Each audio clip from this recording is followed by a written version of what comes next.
You've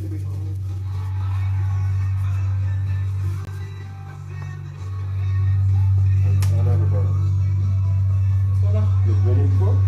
Yeah, bro. I've been here.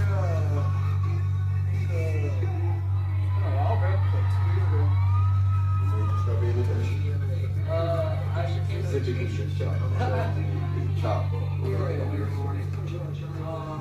Well, I've been here before, right? But it worked out last time. I'm sure. I was listening to family too.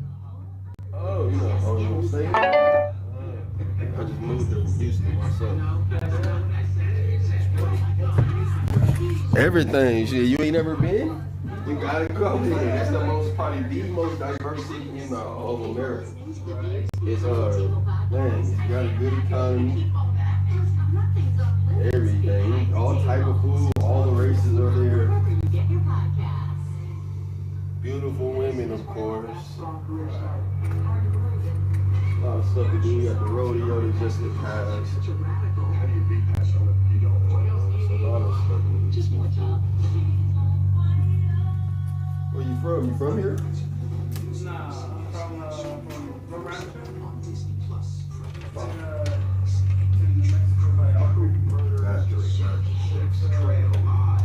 I really live in Rancho. Gotcha. I'm Perry Russellman for Diane Macedo today on ABC News Live First. The threat of ceasefire under pressure. The U.S. and Iran at odds over what's actually in the agreement.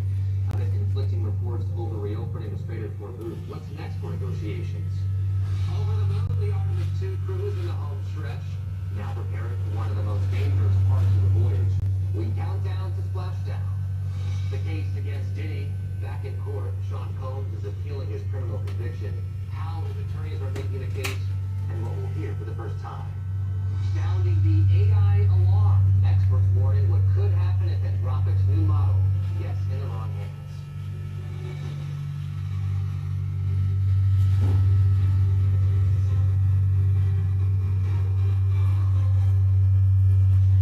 The ceasefire deal between the U.S. and Iran appears to be holding. Fewer attacks reported across the region today. There is some confusion over the Strait of Hormuz.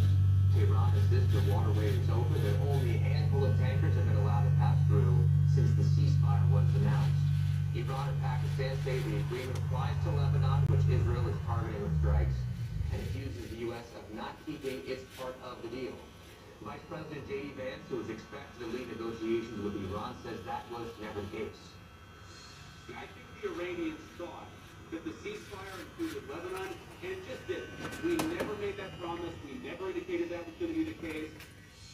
Goes to White House correspondent Karen Travers. So Karen, talks are scheduled to take place in Pakistan this weekend, but now Iran may be indicating they may not go forward. What's the latest there? Yeah, they're certainly dangling the idea that talks could be not going forward unless they get what they want when it comes to Israel's strikes on Lebanon. As you said, those talks are scheduled to take place in Pakistan over the weekend with Vice President Vance leading the U.S. delegation. But we're now hearing from two senior Iranian officials, the Deputy Foreign Minister who says, I hope we can proceed to go to Pakistan, and the President of Iran saying that continuing these attacks, Israel continuing these attacks on Lebanon would render negotiations meaningless, and says that Iran continues to have their finger on the trigger and that they stand with Lebanon as they face these strikes by Israel. So they're certainly setting the stage for a hard line here on what they want to see happen before these talks move forward. And remember, we're in this 2-week ceasefire right now, but these talks are about trying to get a broader agreement to end the conflict and address issues that frankly have been a big difference than things on the table between the U.S. and Iran for months, if not years, and they have a lot to get to in these talks over the weekend. And there continues to be real disagreement between the U.S. and Iran about whether Lebanon was part of the ceasefire. What's the White House saying? A misunderstanding is how the Vice President put it yesterday. We heard that soundbite there from the Vice President that you just played. He said, we never made that promise to Iran that Lebanon was going to be a part of this. He said, we never indicated that was going to be the case. That is certainly what Iran is saying, though, that Lebanon has to be a part of this right now, and they want to see Israel stop these strikes. Now, we just got reporting that the Israeli Prime Minister Benjamin Netanyahu has said that he is authorizing direct negotiations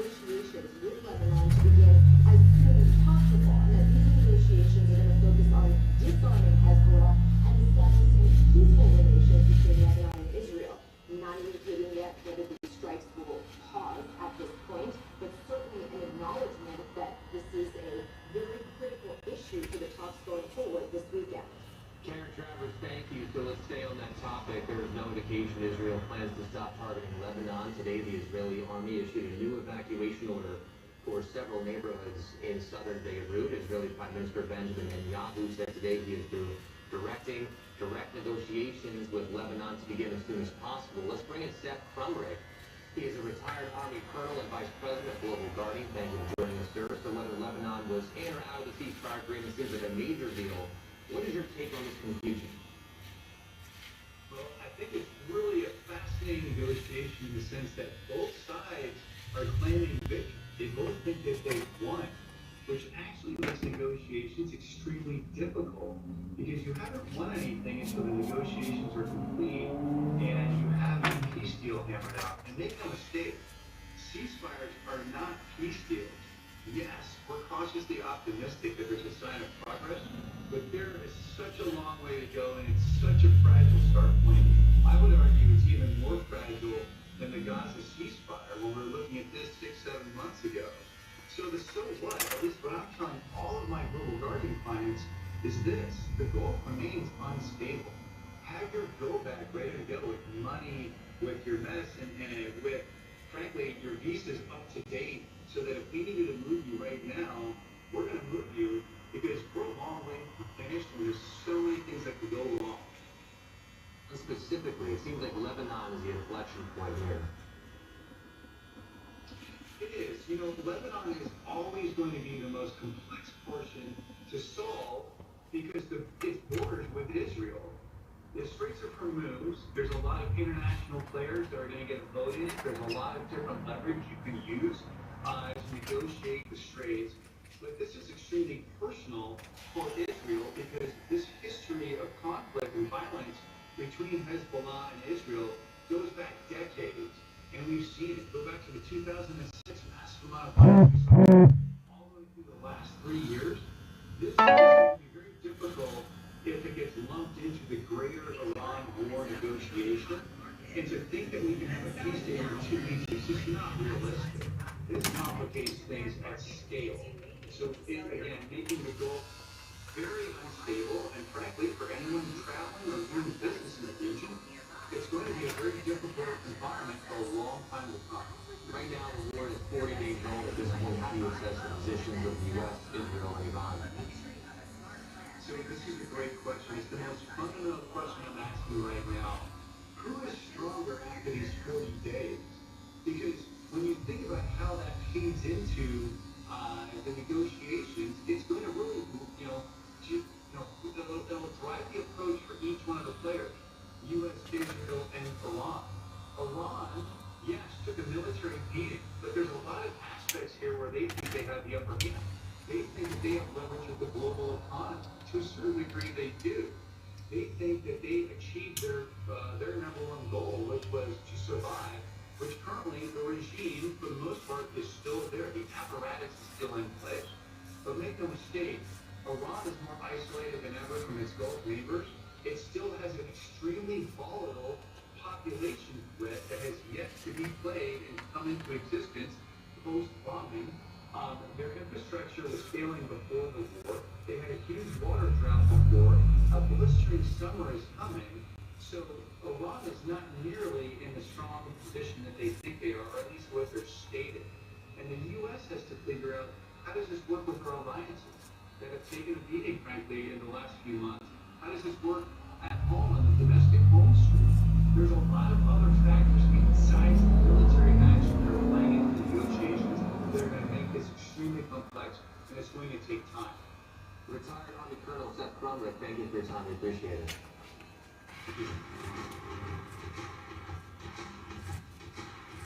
Let's go to space. The Artemis 2 crew is preparing for a historic splashdown back on Earth tomorrow night. A 4-person crew is set to return to Earth after orbiting the moon, marking NASA's first crewed lunar mission in more than 50 years. But first, one major step to come back home: re-entry. Andrew Dimmer is re-entering the show for us here. So what are some of the challenges with re-entry? I just walked in. No, this, in all seriousness, this is arguably the most dangerous part of any space mission. It's the re-entry, and it's easy to see why. I mean, the crew's going to hit speeds of 25,000 miles per hour when they enter Earth's atmosphere. They're officially back in Earth's gravity influence here. But all of this is going to happen in steps and in phases, critical steps. The first one being when the module that contains the crew actually separates from the rest of the spacecraft. That's sort of step one there. Then after the module actually reaches Earth's atmosphere, we're expecting another brief blackout. About 6 minutes, NASA will lose the ability to track the capsule as it barrels towards Earth. And then it's about slowing down those speeds. That also happens in phases. Phase one is to get it down to about 100 miles per hour, and then eventually down to 20 miles per hour using those parachutes there as it splashes down off the Pacific coast, off of San Diego. And right now, too, weather is looking favorable for both the crew and the recovery crew aboard the USS John P. Murtha. But yes, this is the most dangerous part of this mission. It's the last step on that 685,000-mile journey. So this is Artemis 2. We've already had a re-entry for Artemis 1. What are some of the big differences between 2 and 1 that we're looking at? You know, the biggest differences are also kind of the same here. The Orion heat shield is the same type that they used in Artemis 1, but the one in Artemis 1 took a significant amount of damage. So to avoid that, rather than building a different sort of heat shield, scientists figured out that if they take a steeper angle of attack back into the Earth's atmosphere, that should minimize the damage, but not without risk. It is expected that the crew will feel heat higher, more high intensity than Artemis 1, but for a shorter period of time here. And that's sort of the point of all of these Artemis missions, right? To learn for future missions that will land on the moon. That also includes re-entry. So learning from Artemis 1, big difference here, using the same sort of heat shield, Orion's using the same sort of heat shield, but taking a steeper angle of attack here to minimize that damage area. All right, Andrew Dipper, thank you. We can't wait for tomorrow. We'll see you. Every Hawaiian island is under a flood watch through Friday. Parts of the Big Island and Maui have already had significant rain this week, and more is coming. But it's not the only part of the U.S. bracing for severe weather. Ken Julecki is tracking it all. Ken, Hawaii is still recovering from flooding last month. They really are. Here's actually images of what they're still dealing with from last month. They had 2 Kona lows move through last month, giving them a few weeks worth of widespread rainfall and flooding. They saw landslides, homes washed away, bridges with homes on top of them because they were washed into the river. All of that, they're still dealing with emergency declarations for support from the government have now been approved for last month, and now there's another low pressure system already that's been moving in, bringing a lot of rainfall so far this year. I can tell you that the Kaului there in Hawaii, that's on the eastern side of Maui Island. They've already year-to-date seen 25 inches of rainfall. Average year-to-date would be just over 7.5 inches of rainfall. So they are way above average for the year so far.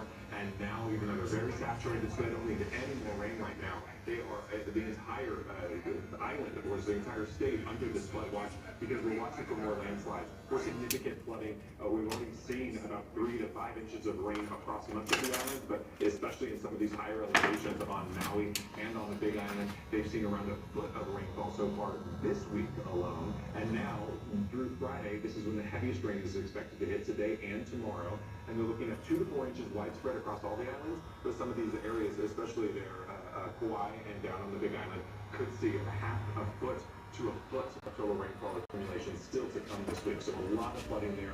Everyone on Hawaii is surely on high alert there because they don't need any more rainfall. Otherwise, we're watching some severe weather. This is for today, for this evening. We're watching this for especially in central and northern Kansas, just north of Kansas City there, especially around St. Joe, down through Hays, Kansas. We're watching for damaging winds and large hail as the main threats. We have an isolated tornado there. And this just sets up what we're expecting this weekend, and especially next week on Monday and Tuesday. So this weekend, and then especially Monday and Tuesday and into Wednesday, we're watching this area from Texas all the way to the Great Lakes. We're watching for, especially on Monday and Tuesday, our tornado outbreak potential. It's all of the famous ingredients: moisture from the Gulf, dry air from the deserts, cold air from the north, and warm air from the south. That's all mixing to give us that potential outbreak for especially next week there. All right, Kenton, thank you.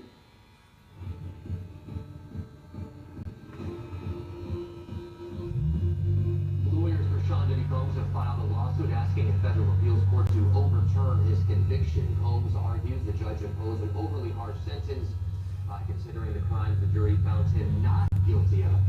Combs is serving a 50-month sentence after being convicted of transporting prostitutes across state lines for drug-fueled sex parties. He was acquitted of the more serious charges of racketeering, conspiracy, and sex crimes. Now Combs' defense team says he should not have been convicted to begin with because his sexual exploits are protected under the First Amendment. Here's what the judge said in court a few moments ago.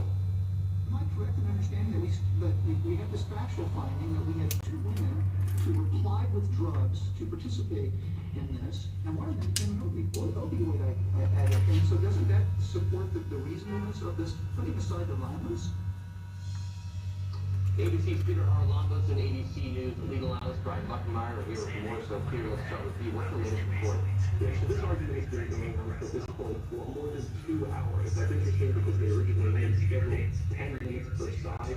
This panel of 3 judges are really grilling attorneys for both sides here. Though overall, we're hearing a lot of skepticism from these judges that Combs should be released even earlier or have this case thrown out. In particular, that argument about First Amendment, this idea that Sean Combs was basically an amateur pornographer, and they haven't even talked about it over the course of these 2 hours. It doesn't seem like they're really giving that a lot of thought. Brian, 2 questions for you, but the first one I have is, what do you make of the tone from the judge that we just heard?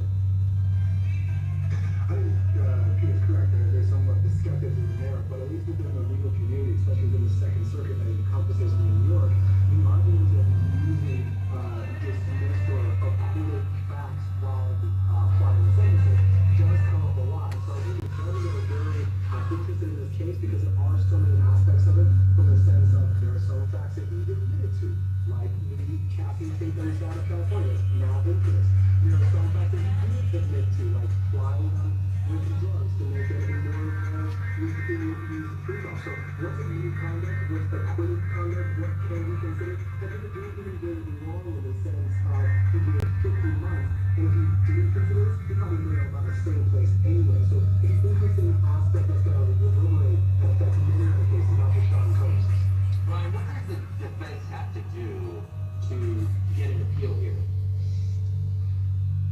This is a difficult argument, right? This is an argument that a lot of defense attorneys don't like, that when you, for example, beat the top count of a case where you are convicted of one of the lesser charges, the judge will still consider some of the facts that you might perceive as being acquitted facts, or things that might have been admitted but not contested by the jury per se, and that sentence gets higher than what you expected. And so the defense has to try to find a way to say this is not acquitted conduct, this is conduct that the jury considered but found you not to be guilty of. This is a fact that applies to one of the charges, like the RICO, that was acquitted of and therefore should not be considered.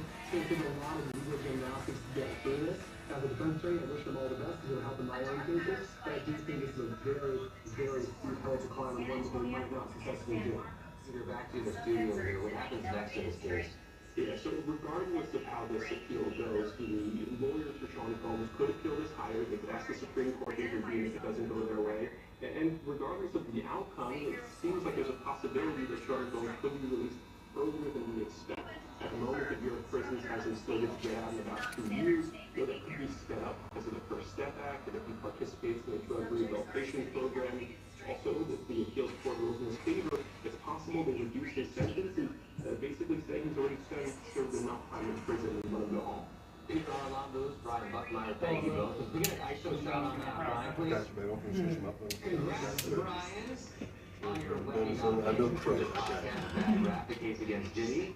You guys can vote on the Webby's website until next Thursday. We'll be click all day. Thanks, buddy. Congratulations. Thank you very much, guys. Coming up, an AI model that is so dangerous, the company behind it will not release it to the public. Anthropic is pulling its latest system back, and who will get access to it? That's what's next. What happens to Sarah's family?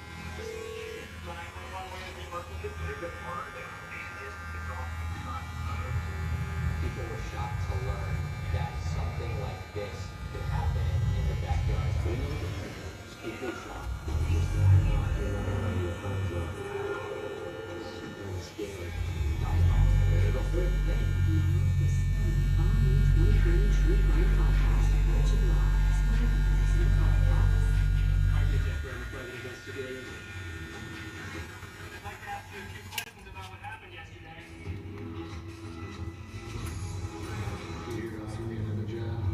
Maybe we dive in together and find something that connects.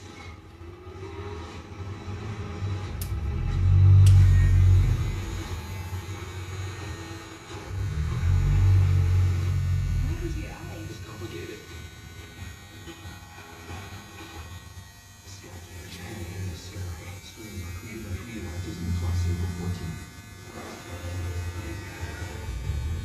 You're watching ABC News Live. First, the drivers in Mexico was under arrest after sideswiping a state police car. Their officers say they were conducting a highway traffic stop on a reckless driver when the car sideswiped the patrol unit. Police say they administered field sobriety tests and determined that driver was intoxicated. Jury charges include aggravated DWI.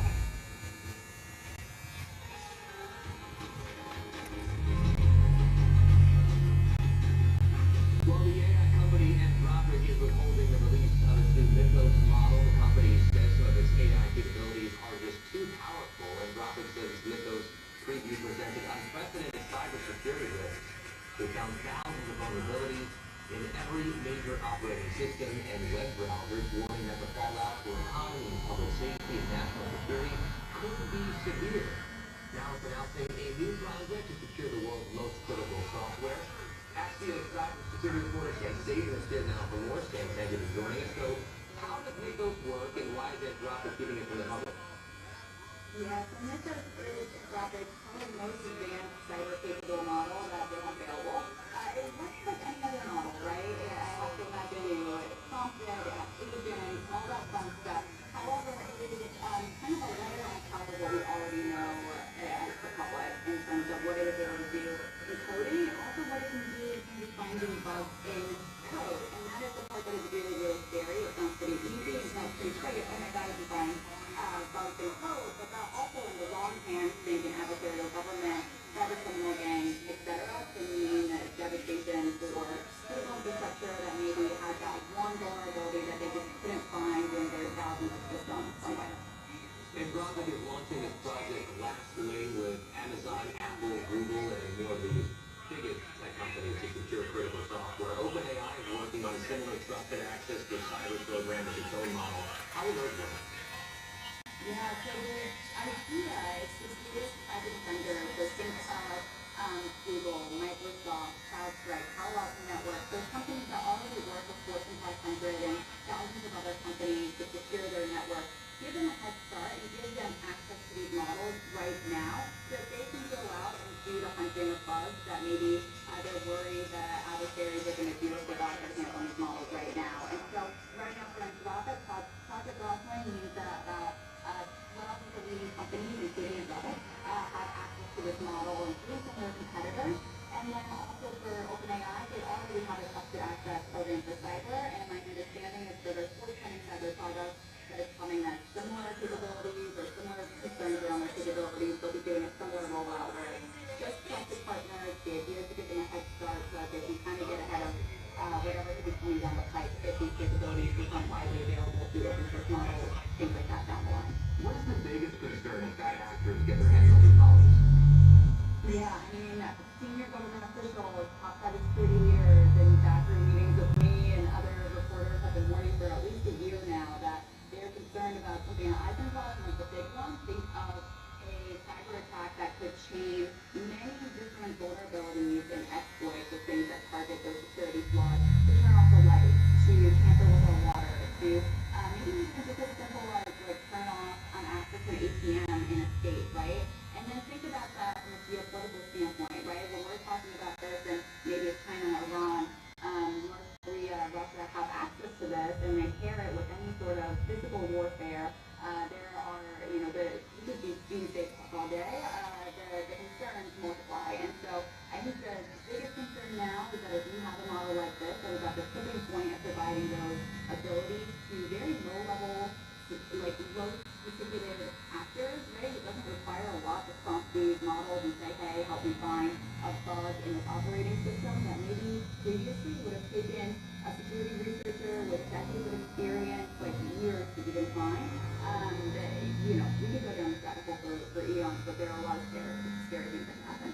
Axios cybersecurity reporter Sam Sager, thank you for your time. Thanks, guys.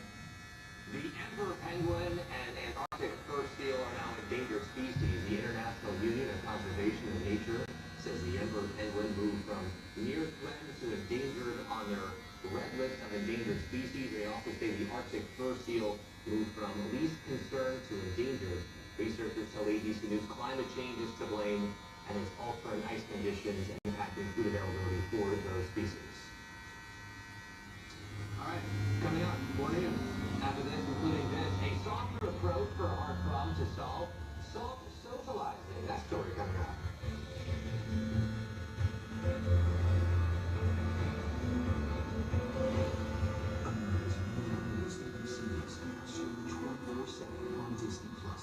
This is where my basketball career started. Hard to believe it. She saw beyond basketball. She's such a radical. How do you beat that show if you don't? What else do you need in your life? Just more talk.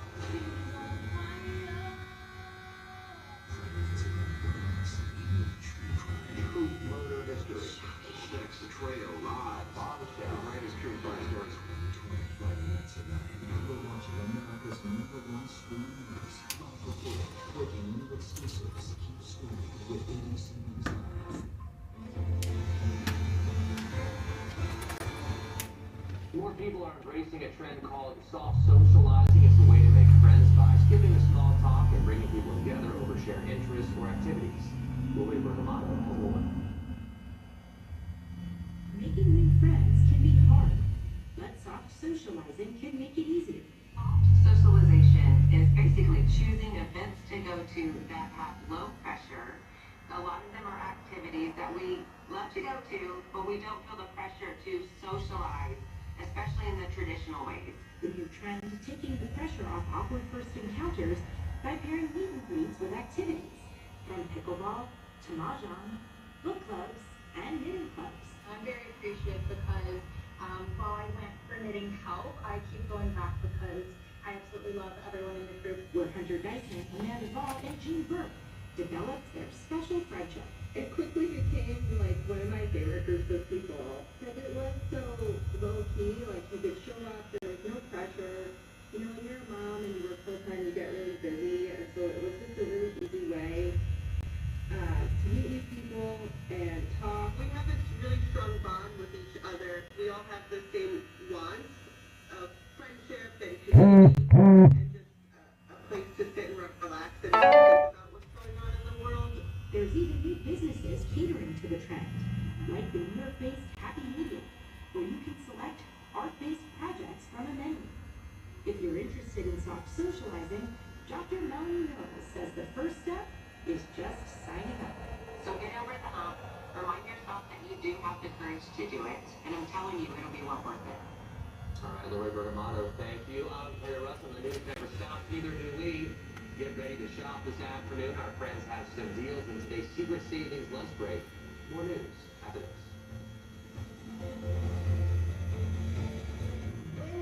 Wherever news breaks, it's so important to always remember that lives are changed. Here in London, in Buffalo, Uvalde, Texas, Edinburgh, Scotland, from Poland once again tonight. Thank you so much for streaming with us. Ukrainian refugees here in Warsaw. Do you think you'll ever be able to go back home? We're into a small community outside of Mexico City. Splintered houses and splintered lives. The magnitude of the devastation. You're streaming ABC News Live. Reporting from Rolling Fork, Mississippi. Santa Fe, New Mexico.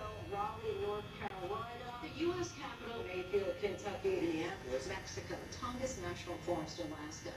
Getting you behind the stories as they happen, giving you a front row seat to our world as it plays out in real time, live. ABC News Live Prime. We'll take you there. ABC News Live presents America's most honored streaming news program, only on ABC News Live. Streaming free right now wherever you stream your news. No one can understand why anybody would kill a firefighter.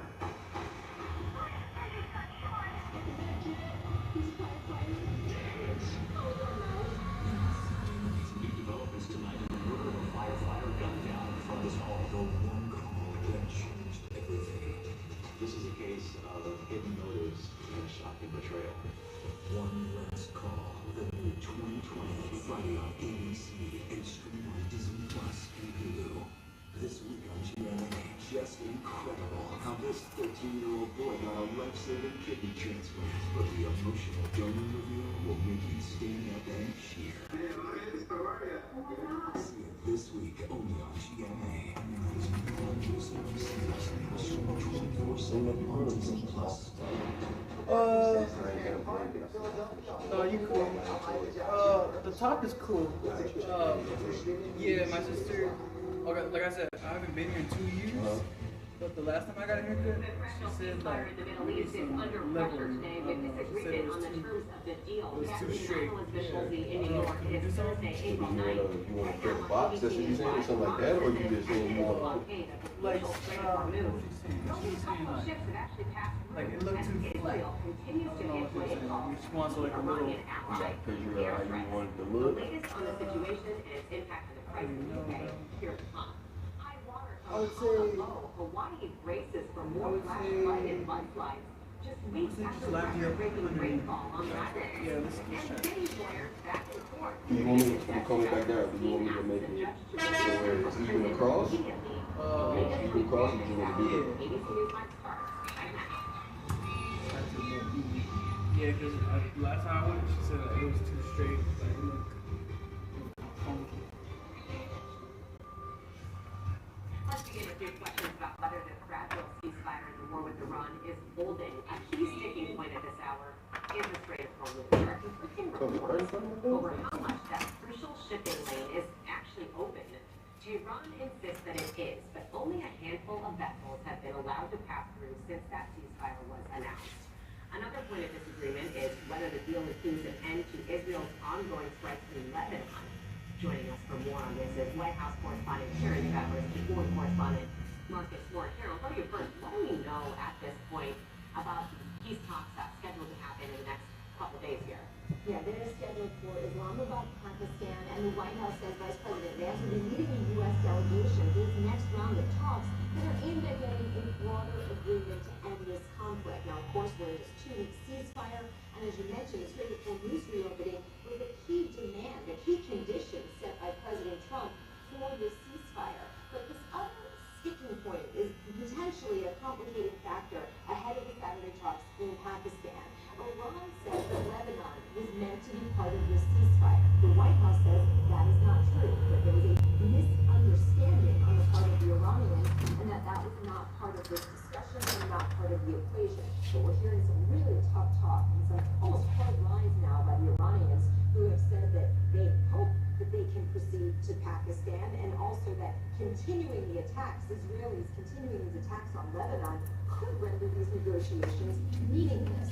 So we will see how this develops over the next 24 to 36 hours, but certainly there's a hard push to have Lebanon become a part of this, or at least have those strikes scaled back in order to have these conversations between the United States and Iran continue on Saturday. Well, Marcus, let's talk more about Lebanon, and let's take a look at this video that was captured by a 13-year-old girl caught up in a series of Israeli strikes in Beirut just yesterday.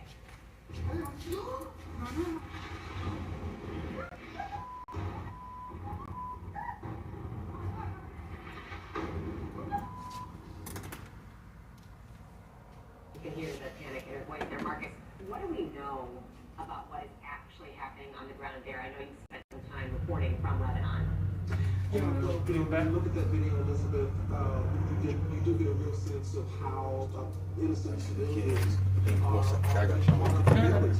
impacted in a very deep way. I think back to the time when the Israelis, part of an operation, set off a number of pagers and radios, and how a number of people were impacted. All the way back? So, Yeah, look at what's happening there. You get a sense of how volatile this is. And Prime Minister Netanyahu today has said that there were authorized negotiations with Lebanon. There is hope that could mean that what we've watched unfold there, that we could see a calmer situation. I can tell you, Elizabeth, that things are quiet today, relatively speaking, especially when you consider what happened yesterday, where there were more than 100 hits from Israeli strikes across the country, and the death toll surpassed 200 people killed yesterday in these airstrikes, and 1,000 people were wounded. The situation was so bad there that hospitals were urging people to donate blood, Elizabeth, because of the victims who were rushed to area hospitals there for treatment. But as Karen was just mentioning, all eyes are on Pakistan this weekend, on Saturday, and those representatives from the U.S. and Iran are expected to hold those direct talks on a long-term peace agreement, and it's one that leaders in the region have said must include Lebanon as we watch this continue to unfold. And we will keep watching. Marcus Moore and Karen Travers, thank you both so much. let's bring in former State Department official and ABC News contributor Colonel Steve Gandier. Colonel Gandier, always great to have you. Let's start with what we were just talking about with Lebanon. What do you make about this confusion and this kind of finger pointing about whether or not an end to the airstrikes there from Israel was included in this deal, and could this derail the whole ceasefire at this point? Yeah, Elizabeth, I think it's important to understand that there's a lot of public pronouncements going on by all of the parties involved, and those public pronouncements are fairly heated, but we need to make sure, and the diplomats need to make sure, that those heated public announcements don't derail the talks in Islamabad. So one of the things the Iranians have been demanding is that the Israelis stop hitting Hezbollah in Lebanon.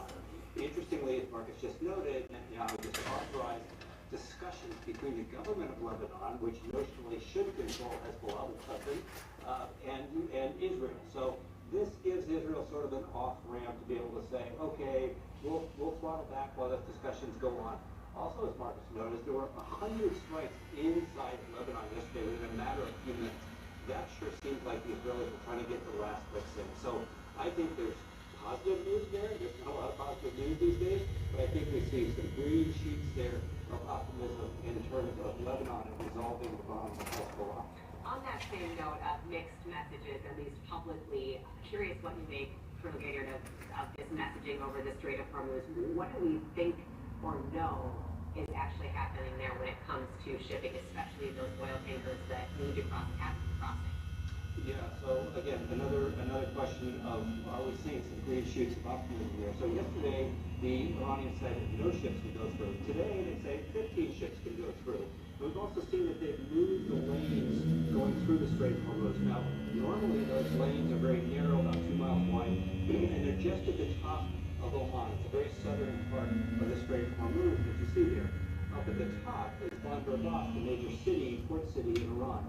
They have been routing any tankers that leave the strait would go past Iran and supposedly collect be charged $2 million to do that collection.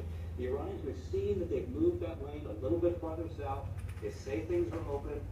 Yeah, I think we're going to go into this discussion. There's nobody in the world that's going to support their position that they will be allowed to toll the Strait of Hormuz. So everybody from their Chinese friends, the Pakistanis on down, are going to say, no, that's got to change. So that will be one of the key sticking points, because Iran is looking for ways that they're going to develop revenue sources that will rebuild their economy and rebuild the country. And that's one that's not going to fly at the table. You don't think that whole system stays in place after these talks? No, there's no country in the world can support that, and the Chinese are putting enough pressure on them that the Chinese will say, no, that won't work. And so there's got to be some compromise there. The president says something about, well, we'll do a joint venture, but that didn't fly with the oil company. So it'll be interesting to see how they work around this, because this is all going to be about saving face. So think of this, Elizabeth, in terms of how do you end wars. World War I, World War II, the losers capitulated. It was just the terms of surrender. This is more like the Vietnam War, where one side, the U.S., said, we're done, we want out. The other side says, not so fast, we're not done. So remember the Paris Peace Talks in the Vietnam War took 4 years.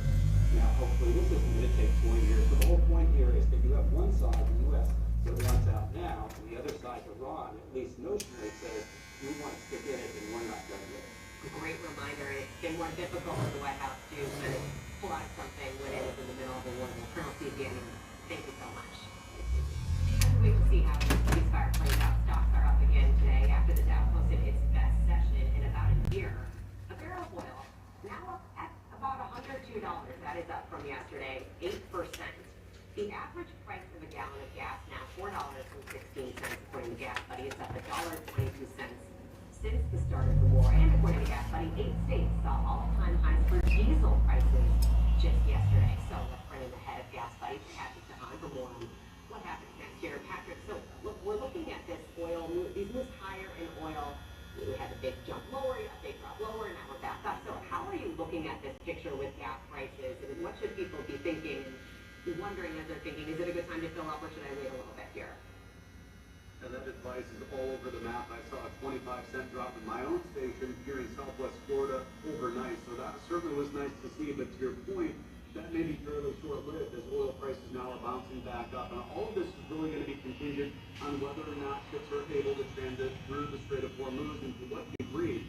It's not just necessarily open or closed, on or off. There is a degree here. According to reports yesterday, we didn't see any oil carriers getting through the Strait of Hormuz, but we did see bulk carriers getting through. So maybe some light at the end of the tunnel here, but gas prices are going to be very much tied to whether or not we see more ships, or if we don't, we could easily go back up. So some areas across the country today seeing gas prices go up. Some of those areas are inland areas where we had seen wholesale prices surging just days ago, whereas some other areas that have already seen big jumps up are starting to trickle back down. So, it's not just the average American that has a head spinning. It might be more people like your petroleum analysts that, there's a lot of movements happening around the country. And by the way, on diesel, we're just 15 cents a gallon away now from the new all-time record high. And we're not out of the woods yet. So whatever happens in the Strait is going to be very impactful to what Americans are paying in the days ahead. We have been talking about those diesel costs and how that means higher transport costs across the economy. Patrick, explain to us why it can take some time for these costs to come down, even when you do see a drop in oil. I think people look at oil, they say, okay, down quite a bit from the high. Why is it the price of the pump going down that much right away, too? Well, a lot of it, Elizabeth, is not only stations. They only buy fuel on average every 2 to 3, maybe 4 to 5 days, depending on volume. So they have more expensive fuel in their tanks. And the rise in oil, or the fall in oil yesterday, only a few stations, maybe 20% of stations, 25% are starting to fill up with that lower priced fuel. So, there's a curve here that stations have vast underground storage tanks that they're going to have to start selling through that expensive gasoline before they start lowering prices. So expect to see, at least over the weekend, some moderate drops in prices depending on where people are in the country. About where we go from here, still a little bit uncertain to tell whether or not the ceasefire is going to hold up or not. Patrick Hahn, who has been walking us through the numbers every day since this started. Patrick, thanks so much. Thanks, Elizabeth. Also on the economic front, new data shows that the economy grew at a slower than expected pace at the end of last year. Fourth quarter GDP grew by only 0.5%. That was down from 4.4% in the previous quarter. This does not include any impact yet from the Iran war, especially those higher fuel costs. Tomorrow we will get the latest read on inflation, which should give us a bit of a better idea on exactly how the war is impacting prices across the economy.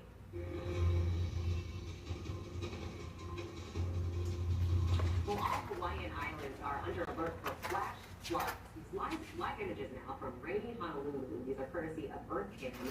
As a subtropical cool season cyclone known as a Kona, low churns just west of the island, unleashing dangerous amounts of rain. Officials are warning that every island is at risk of flooding and thunderstorms through tomorrow, with the conditions expected to intensify. Mudslides are also a major concern with the areas with steep terrain. So Brittany Bell from our ABC station, WABC, has the forecast for us here. Hey, Brittany, how's this looking? Elizabeth, we're seeing scenes, unfortunately, once again across Hawaii, another round of heavy flooding rainfall. Check out Maui. So far, they've received 25.4 inches, almost 3 to 4 times as much as normal. Usually, they get 7.5 inches. And there's more rain on the way. A flood watch through Friday for significant flooding possible. Also landslides. You can see 3 to 10 inches with the heaviest rain across the western part of the island chain. Notice when it comes to the timing, this is round after round of rainfall heading into Friday morning with heavier amounts ranging up to 6 to 8 inches. Also on the lower end ranging from 1 to 2. Even some spots for Honolulu getting close to 2 to 4 inches of rain when all is said and done. Now let's head over to the lower 48. We're watching a chance for severe weather today. A chance for severe storms across portions of Kansas, Nebraska, also northwestern Missouri. The main concern will be damaging winds, a large hail, even a chance for a few isolated tornadoes this evening. So make sure to have a way to get a weather alert, especially if you're heading to sleep. And then just an early heads up, we're watching the setup for potentially a significant round of severe weather this weekend heading into next week. And you have a combination of dry air, moist air, and warm air colliding with cool air across the midsection of the country, ranging from also potentially as far north as Chicago. Elizabeth? Brittany Bell, thanks so much. Coming up, an arrest in a mysterious disappearance at sea. The man the police took into custody after his wife vanished on a trip to the Bahamas. But first, Diddy's attorneys are back in court and appealing his sentence. Why do you think the judge in this case gave their client a bad rap?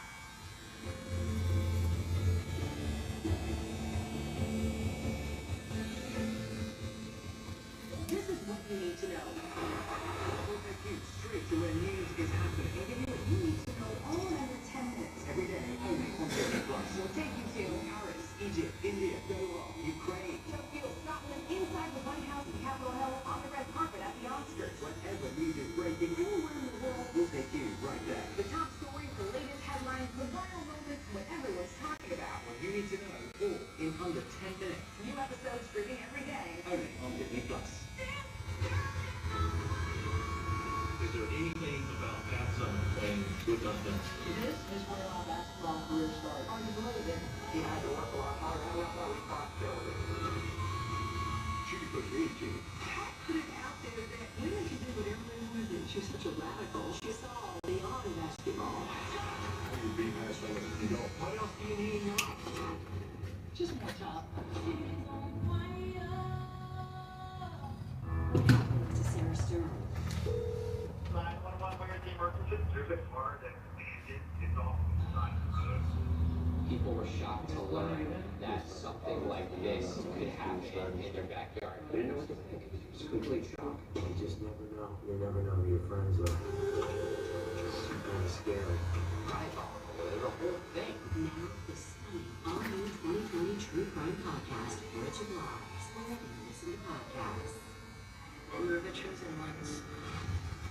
I was supposed to be ecstatic, but I was also scared to death. How will you fulfill the wifely duties? This is crazy. I imagine Canada's very different from here. What did you come here for? We have to find somewhere to fight. I had no idea how much we would change things.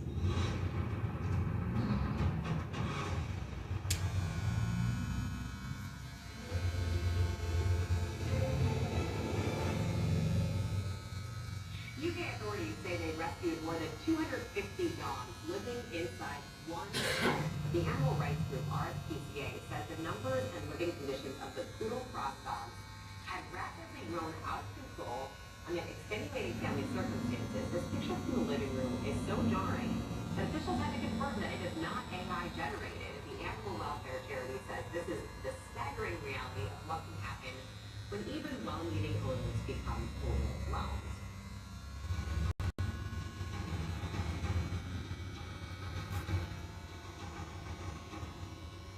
Sean Diddy Holmes is seeking the dismissal of his sex crimes case. A federal appeals court here in New York City hearing arguments right now as Diddy's defense team is trying to overturn his conviction and have him released. This comes just 9 months after the rapper was found guilty of transporting prostitutes across state lines for drug-fueled sex parties.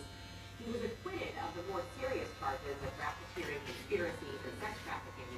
But Diddy's lawyers now say that he should not have been convicted to begin with because his sexual exploits are protected under the First Amendment. Let's bring in ABC News legal analyst and trial attorney Brian Buckmeyer. So Brian, explain to us what's happening in court today. How soon might we see a decision from the judge here? So we know that the defense attorney Shapiro is asking what's called an expedited decision. In the Second Circuit where this argument is happening, there's not necessarily a timeline as to when we get decisions. So it can be months, 3, 4, 5, 6 months sometimes, depending on the issues. But put that next to the fact that Sean Combs is expected to be released at least, as I looked up this morning, April 15th of 2020. So they're asking for something very quick. So we need either a decision or potentially appeal to a higher court, like the Supreme Court. But the part of this argument are 2 things. One, that Sean Combs should be protected under the First Amendment. Argument that the court generally seems to entertain from their questions, suggesting that this was amateur pornography that he was recording and he should be protected by that. But the issue that seems to be more hard here that both sides are arguing for a very long, especially a very short argument, is that there is a question of whether or not a acquitted conduct or the things that he's found not guilty of, the RICO or the sex trafficking, was used to enhance his sentence improperly according to the defense. And that's where the heart of this argument is going in terms of whether or not the sentence is too high based on what he was actually convicted. So outside of the appeal process, Brian, is there any way that Combs could actually get out sooner? Yeah, so there's definitely a way of moving this way. And I would say this. I practice in some districts of New York and the Eastern District of New York where Liz came to California and explained why. And if my client had been arrested in a similar situation, there would be 2 things that I'd be looking at. One is what's called the First Step Act, and that allows eligible inmates to get 10 to 15 days of credit for every 30 days they are participating in a program. The other is a program called RDAP, which stands for Residential Drug Abuse Program. And that happened at Fort Dix. And so my prediction is that the reason why the defense attorneys really wanted to go to Fort Dix in New Jersey, the penitentiary that he's in, is because he does over 500 hours of rehab there from 9 to 12 months. He can reduce his sentence by a year, making that April of 2028 a much shorter time. Now, is there any reporting that Sean Combs is in the program? No. Do I know if he's in the program or not? No.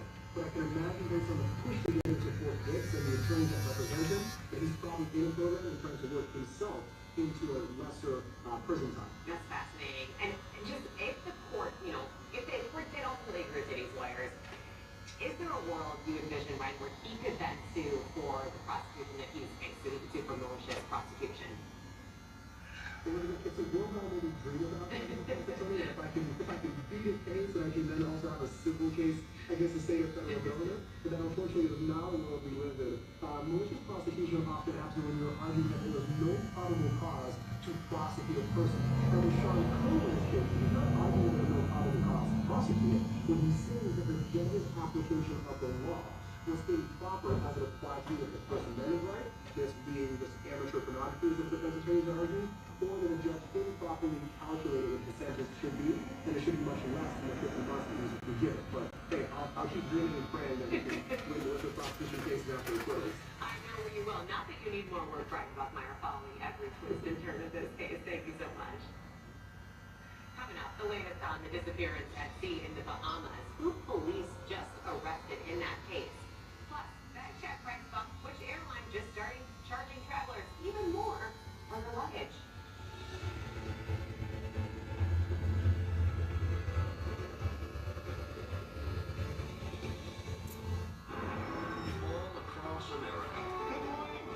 Wherever we are, it feels like home.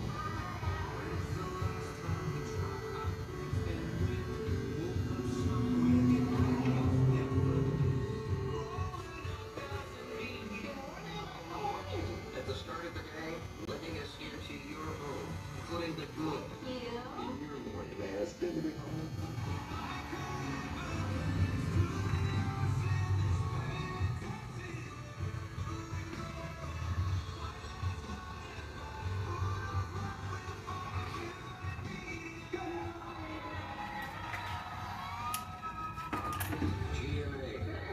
It's an invitation to come together. Brighten your morning. George, how are you?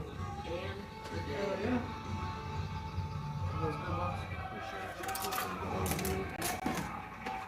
Now you can listen to a podcast version of 2020. Available free wherever you listen. David Nick, the most trusted anchor in America. The most watched anchor in America. Thank you for making World News Tonight with David Nick, the #1 newscast in America. Every Saturday and Sunday, it's an all-new view. Tell us more. Catch the Weekend View with Fellas Price and streaming weekends on ABC News Live. How's it for you, Mom? Everything was perfect. I feel like this was too good to be true. Things were about to get weird. My husband has all of a sudden been arrested for kidnapping. It was just like, that's impossible. We've dealt with a lot of violent crime, but this one was bizarre. Just seemed like it was a movie. We were just shocked. Did you ever even love me? This is Betrayal. Sunday night at 10 Central on ABC and stream on Disney Plus and Hulu. Reporting live from the Oscars red carpet, I'm Roxy Diaz. Wherever the story is, we'll take you there. You're streaming ABC News Live.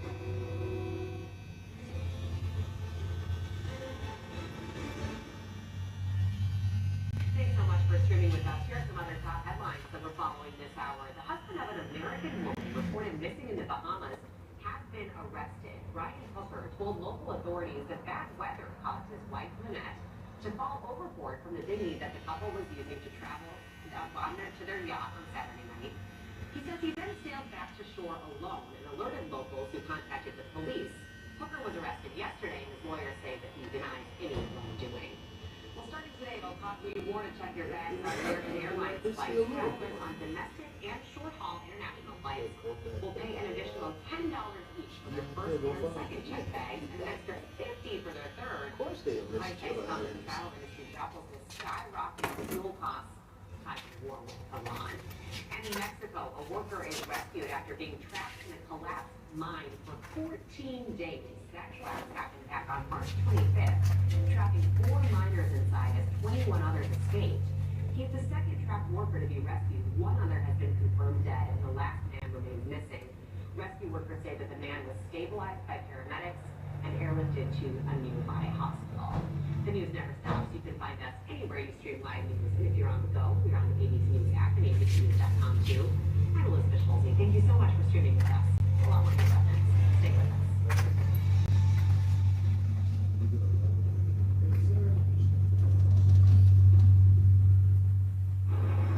All across America, wherever we are, it's good to be home. It feels like home. How long you gonna be here? I've already been here for a week. So I think about Monday there.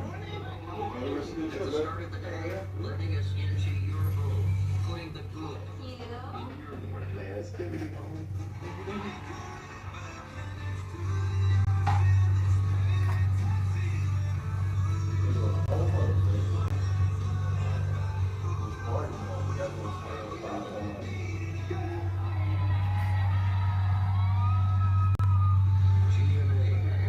It's an invitation to come together. I see it.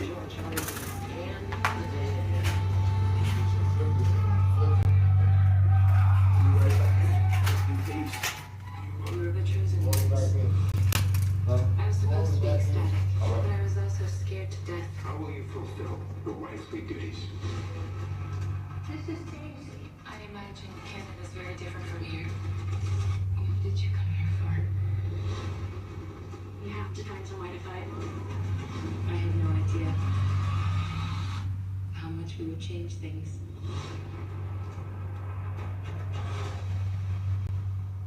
I was really in love. Everything was perfect. I felt like this was too good to be true. Things were about to get weird. My husband has all of a sudden been arrested for kidnapping. It was just like, that's impossible. We've dealt with a lot of violent crime, but this one was bizarre. Just seemed like it was a movie. We were just shocked. Did you ever even love me? This is Betrayal. Sunday night at 10, 9 central on ABC and stream on Disney Plus and Hulu. Okay, we want to know, who are the people in your state that make such a big difference? Come on now, we all know someone who does so much. And we want to celebrate them with you. So scan this QR code or go to goodmorningrecord.com. Tell us about them. We're coming to all 50 states in 50 weeks. It's on the phone on Bluetooth, so I just get it right there. Beautiful. I gotta get some more damn life. Oh! Sure that I was gonna find a way on that stage. This audition is the first page of my story. I believe in myself. If I could do this, I belong here. Holy crap, I'm auditioning for American Idol. Wow, beautiful. That's what it's all about. That was impressive.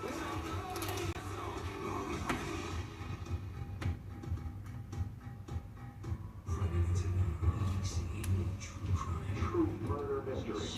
Sex Betrayal live. Bombshell. The greatest true crime stories.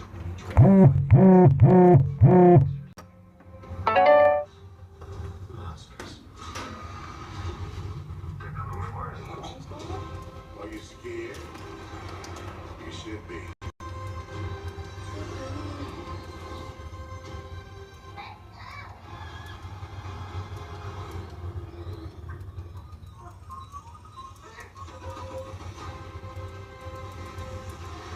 The Mandalorian of Grogu in theaters and IMAX May 22nd. I thought